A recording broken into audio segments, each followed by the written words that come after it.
नमस्कार फ्रेंड हमारे चैनल में आप सभी का स्वागत है। फ्रेंड, जैसा कि आप जानते हैं कि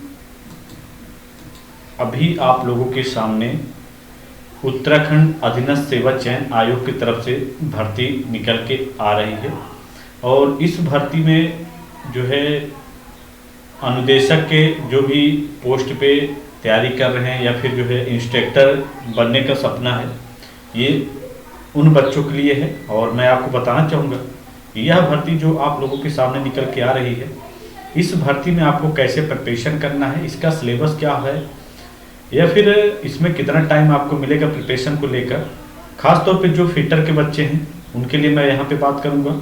और इसमें जो है आपको मैं बताना चाहूँगा कि आपको कितना टाइम मिलेगा प्रिपरेशन को लेकर।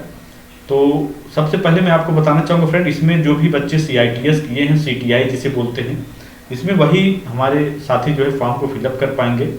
अदर साथी फॉर्म को फिलअप नहीं कर पाएंगे, इतना आप लोग ध्यान दीजिएगा। प्लस इसमें एक्सपीरियंस भी सर्टिफिकेट मांगा गया है।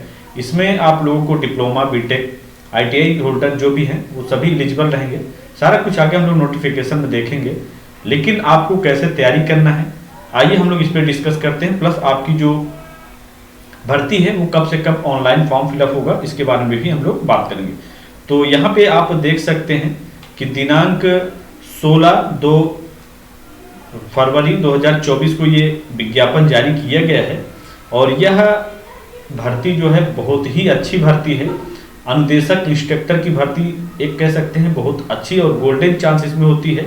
और समूह ग की भर्ती होती है जिसे हम लोग ग्रुप C की भर्ती बोलते हैं। तो देखिए विज्ञापन तिथि की अगर हम बात करें तो विज्ञापन तिथि ये आप देख सकते हैं 16 फरवरी को इन्होंने दिया है, लेकिन ऑनलाइन जो फॉर्म फिलअप होगा वो हमारा कब से होगा, 25 फरवरी 2024 से होगा। ठीक है, उसके बाद इन्होंने यहाँ पे बोला क्या है कि ऑनलाइन आवेदन करने की जो अंतिम तिथि है वो 16 मार्च 2024 है। कहने का मतलब यह है कि आपको यहाँ पे इन्होंने बता दिया अंतिम तिथि। उसके बाद यहाँ पे ऑनलाइन संशोधन करने का जो यहाँ पे डेट है वो भी 20 मार्च से 22 मार्च तक आप कर पाएंगे। जैसे कोई भी आपके नाम में त्रुटि होगी, कोई प्रॉब्लम होगा तो उसमें आप संशोधन कर पाएंगे। इन्होंने डेट भी दिया हुआ है। ठीक है, लेकिन यहाँ पे महत्वपूर्ण बातें ये हैं कि आपका मार्च, उसके बाद अप्रैल, मई, जून, मतलब 3 महीने का टाइम आपको मिलता है एग्जाम प्रिपरेशन के लिए। और आप जानते हैं कि 3 महीने में अगर हम यहाँ पे तैयारी करेंगे तो हमारा जो फिटर का सिलेबस है, फिटर का जो हमारा यहाँ पे ट्रेड दिया गया है वो अच्छे से कंप्लीट हो जाएगा। ठीक है, तो यहाँ पे अभी हमारे पास 3 महीने, ये आप देख रहे हैं फरवरी चल रहा है, अभी आपके पास टाइम है। ठीक है, तो आज ही से आप लोग तैयारी में लग जाइए। जो भी हमारे साथी इंस्ट्रक्टर की तैयारी में लगे हैं या फिर इंस्ट्रक्टर में फॉर्म फिलअप करने वाले हैं वो सभी तैयारी में लग जाएं। और मैं आपको बताना चाहूँगा, आपको जो है तैयारी करने से पहले सबसे पहले आप लोग ध्यान ये दीजिएगा कि कहीं भी कोर्स ज्वाइन करिए, जो क्लासेस होती हैं उनको आप देखिए, आपको क्लासेस में क्या कंटेंट अच्छा लगता है उसके अकॉर्डिंग आप कोर्स ज्वाइन करिए। ठीक है, तो हमारे यहाँ फिटर की प्ले लिस्ट बनाई गई है। अभी तक थ्योरी की कम से कम आपको 15 से 16 क्लासेस मिलेंगी। आप लोग जाइए वहाँ पे जो है देखिए, वॉच करिए। उसके बाद आप लोग फिटर फुल कोर्स ज्वाइन कर सकते हैं जिसमें आपको एक एक चीज़ों को जो है अच्छे से समझाया जा रहा है, जो भी आपके टॉपिक वाइज है। ठीक है, तो आप लोग डेमो क्लास देख के तभी कोर्स ज्वाइन करिए। बाकी आगे आइए हम लोग यहाँ पे देखते हैं कि फिटर के क्या इंपॉर्टेंस हैं यहाँ पे। ठीक है, जिससे कि हम लोग यहाँ पे तैयारी को लेकर, ये देखिए आपका जो है यहाँ पे 2nd नंबर पे आपका पदनाम जो है दिया गया है। अगर हम लोग सीटों की बात करें तो यहाँ पे हमारी जो है 40 सीटें दी गई हैं। काफ़ी अच्छी सीटें हैं, मतलब आप कह सकते हैं सीटें काफ़ी ज़्यादा हैं। 40 सीटें फिटर के लिए जल्दी नहीं आती हैं, लेकिन इसमें आपको दी गई हैं तो ठीक है, कोई दिक्कत नहीं है। अब आगे आपको कैसे तैयारी करना है इसके बारे में बताऊंगा। देखिए यहाँ पे इन्होंने बोला है डिप्लोमा डिग्री धारक हेतु कुल रिक्त पदों की संख्या यहाँ पे जो है इन सभी को यहाँ पे एलिजिबल किया गया है, ये आपको ध्यान देना है। जो भी डिप्लोमा किए हैं, डिग्री धारक हैं, वो सभी के लिए फिटर में जो है एलिजिबल रहेंगे। ठीक है, उसके बाद यहाँ पे आपको देखना है कि जो हमारी सीटें हैं वो आप देख सकते हैं रिक्त पदों की जो है कुल संख्या जो है आपको यहाँ पे SC की जो है 6 दी गई है, ST की 1 सीटें दी गई हैं, OBC की 7 दी गई हैं, 4 हमारा EWS का है, UR का 22 है। टोटल हमारी सीटों की संख्या जो है कितनी है, यहाँ पे टोटल 40 सीटें हमारी दी गई हैं, या आपको यहाँ पे ध्यान देना है। ठीक है, बाकी जो भी चीज़ें हैं वो सारा कुछ यहाँ पे इन्होंने मेंशन किया हुआ है। और देखिए यहाँ पे जो भी हमारे ITI के साथी हैं उन सभी के लिए जो यहाँ पे एक्सपीरियंस रहेगा वो 3 ईयर का रहेगा। वो आप लोग को ध्यान देना है कि आपका एक्सपीरियंस भी लगेगा, जिससे कि आप लोग जो भी टीचिंग लाइन में होंगे, जहाँ पे भी पढ़ाएंगे, उससे रिलेटेड यहाँ पे आपको ध्यान देना है। ठीक है, उसके बाद मैं आपको बताना चाहूँगा कि आप लोगों का जो यहाँ पे थोड़ा सा हम लोग सिलेबस को डिस्कस करते हैं कि सिलेबस में इन्होंने यहाँ पे क्या मेंशन किया है। ठीक है, जिससे कि आप लोगों को मालूम चल सके। और देखिए यहाँ पे इन्होंने कुछ इंपॉर्टेंट चीज़ें दी हैं, इसको हम लोग आगे देख लेते हैं, थोड़ा सा आप लोग वेट करिए। ठीक है, एक एक चीज़ों को यहाँ पे आप लोग को बताया जाएगा, जिससे कि आप लोग फॉर्म को फिलअप करने से पहले आप लोगों को मालूम चल सके कि आप लोगों को कैसे प्रिपरेशन करना है और कैसे आगे तैयारी करना। देखिए इन्होंने यहाँ पे बोला है AICTI, ठीक है, ये सारे मान्यता प्राप्त जो है डिप्लोमा जो भी हैं उनके लिए सारा कुछ इन्होंने बोला है। लेकिन हम लोग जो भी आपका सिलेबस है उस पर डिस्कस करेंगे और आगे कैसे प्रिपरेशन करना है उसके बारे में भी यहाँ पे हम लोग डिस्कस करने वाले हैं। ठीक है, तो सबसे पहले मैं आपको बताना चाहूँगा इसमें जो आपके क्वेश्चन आएंगे वो थोड़ा सा मैं आप लोग को दिखा दूँ, जिससे कि आप लोगों को मालूम चल सके कि हाँ हमें जो है कैसे प्रिपरेशन करना है और कैसे आगे जो है तैयारी करना है। ठीक है, तो थोड़ा सा आप लोग ध्यान दीजिएगा।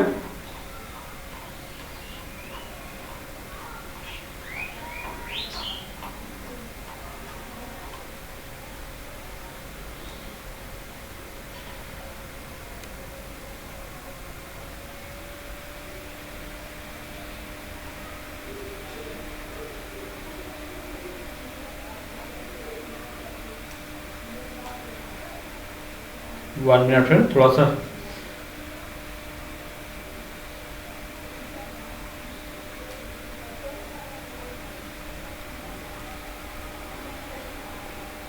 देखिए। सबसे पहले तो आप लोगों को ये ध्यान देना है कि जो आप लोगों को आयु में जो छूट दी गई है वो कितना यहाँ पे दिया गया है। ठीक है, और एग्जाम जो होगा आप लोग को ध्यान देना है वो ऑफलाइन लिखित प्रतियोगी परीक्षा OMR बेस पे पेपर होगा, ये आप लोग को यहाँ पे ध्यान देना है। उसके बाद देखिए यहाँ पे इन्होंने बोला क्या है, लिखित प्रतियोगी परीक्षा का पाठ्यक्रम। ठीक है, तो आपका जो यहाँ पे क्वेश्चन होगा वो टोटल कितने होंगे, 100 क्वेश्चन होंगे। ठीक है, यहाँ पे इन्होंने बोला है कि चयन हेतु 100 अंकों का वस्तुनिष्ठ प्रकार की बहुविकल्पी MCQ जो होता है 2 घंटे की एक प्रतियोगी परीक्षा निम्नोक्त होगी। मतलब आपका 100 क्वेश्चन और 2 घंटे का आपको मतलब टाइम दिया जाएगा, 120 मिनट दिया जाएगा, काफ़ी है। उसके बाद देखिए यहाँ पे जो है आपके जो क्वेश्चन होंगे वो पार्ट A पार्ट B में, मतलब पार्ट A और पार्ट B 2 पार्ट में आपका पेपर होगा, जिसमें आपका 30 नंबर क्या होगा नॉन टेक्निकल होगा और 70 नंबर क्या होगा टेक्निकल होगा। ठीक है, ये आप लोग को ध्यान देना है। जिसमें आपका 10 नंबर जो है क्या होगा सामान्य ज्ञान, कंप्यूटर के 10 नंबर और 10 नंबर हिंदी के क्वेश्चन आएंगे। तो ऐसे में मतलब यहाँ पे आप कह सकते हैं कि आपका 30 नंबर जो है नॉन टेक्निकल होगा और 70 नंबर टेक्निकल होगा। ठीक है, तो यहाँ पे आप लोग को ध्यान ये देना है कि यहाँ पे अभ्यर्थी विषयक वस्तुनिष्ठ प्रश्न ट्रेड से संबंधित पाठ्यक्रम पर जो है NCVT के पाठ्यक्रम तथा 30 अंकों के हेतु 1 अंक का अवलोकन करें। कहने का मतलब ये है कि मैं आपको बताना चाहूँगा कि जो हमारा ट्रेड है वो 70 क्वेश्चन उसमें पूछे जाएंगे और मैं आप लोगों को जो भी प्रिपरेशन कराऊंगा वो टेक्निकल के जो भी 70 क्वेश्चन होंगे उसके रूप में तैयारी कराऊंगा। और आप लोगों को मैं बताना चाहूँगा बाकी जो टेक्निकल से अलग हैं 30 नंबर हैं उसके लिए आप जो है अलग देख सकते हैं, या अगर आप कहेंगे तो मैं इसके लिए आपको नोट्स जो है फ्री में ही प्रोवाइड करूंगा। जब आप लोग कोर्स ज्वाइन करेंगे तो टेक्निकल आपके मैं कवर ही कराऊंगा, लेकिन जो नॉन टेक्निकल हैं जिसमें आपके जो है सामान्य ज्ञान ये भी मैं आपको फ्री में प्रोवाइड कर दूंगा, हिंदी भी मैं आपको जो है फ्री में कर दूंगा, और उसके बाद जो है कंप्यूटर जो है इन तीनों को जो है जो 30 नंबर का है इसको फ्री में ही सारा कुछ कोर्स में इंक्लूड करा दूंगा। ठीक है, आप लोगों को जो है कहने का मतलब यह है कि टेक्निकल 100% आपका कवर हो जाएगा जो 70 नंबर का है। तो जो भी साथी हमारे जो है प्रिपरेशन में लगे हैं वो हमारे यहाँ कोर्स ज्वाइन कर सकते हैं, जिससे कि आप लोगों को जो तैयारी करना है उसका लेवल सारा कुछ मालूम चल सके। और मैंने इसीलिए सिलेबस यहाँ पे आप लोगों को मेंशन किया कि जो हमारा फिटर का सिलेबस है वो क्या है और कैसे हमें तैयारी करना है। और फिटर का सिलेबस फ्रेंड आप लोग ध्यान दीजिएगा, बहुत छोटा सिलेबस नहीं होता है, इसमें आपको बहुत पढ़ना पड़ता है। मान चलिएगा आपका, जैसे आपने देखा होगा, वेल्डिंग का जो है पूरा चैप्टर 1 साल का ही इसमें इंक्लूड कर देता है। टर्नर मशीनिस्ट का सारा कुछ पूछ लेता है। प्लम्बर का जो है आप लोगों ने पाइप फिटिंग का देखा होगा, सारा कुछ इसमें पूछता है। उसके बाद जो है अदर भी ट्रेड इंक्लूड करता है। तो कहने का मतलब ये होता है कि फिटर हमारा एक ऐसा चैप्टर है कि काफ़ी ट्रेडों को, कम से कम 7 ट्रेड को मतलब इंक्लूड करता है। उसके बाद सारे कवर करने के बाद ही एक फिटर बनता है। तो फिटर के लिए मैं आपसे कहना चाहूँगा कि आप हमारे यहाँ कोर्स ज्वाइन कर सकते हैं। नीचे ऐप का लिंक दिया गया है, वहाँ से जाइए, कोर्स ज्वाइन करिए। या फ्रेंड अगर कोई प्रॉब्लम होती है कोर्स ज्वाइन करने में तो आप मेरे पास कमेंट भी कर सकते हैं, व्हाट्सअप भी कर सकते हैं, ठीक है। और मैंने आपको यहाँ पे बता दिया कि कैसे आपको प्रिपरेशन करना है, कैसे तैयारी करना है। और इसके लिए अगर आप लोग कहेंगे तो इसके लिए प्रॉपर सारा कुछ जो है मैंने यहाँ पे समझा दिया है। अगर आप लोग कहेंगे तो इसके लिए फिर मैं क्विज और भी जैसे हैंड नोट्स ये सारे कुछ जो है लॉन्च कर दूंगा, जिससे कि आप लोगों की पढ़ाई में कोई बाधा ना हो, ठीक है। तो चैनल को आप लोग सब्सक्राइब करिएगा और वीडियो को ज़्यादा से ज़्यादा शेयर करिएगा। So thank for watching, bye.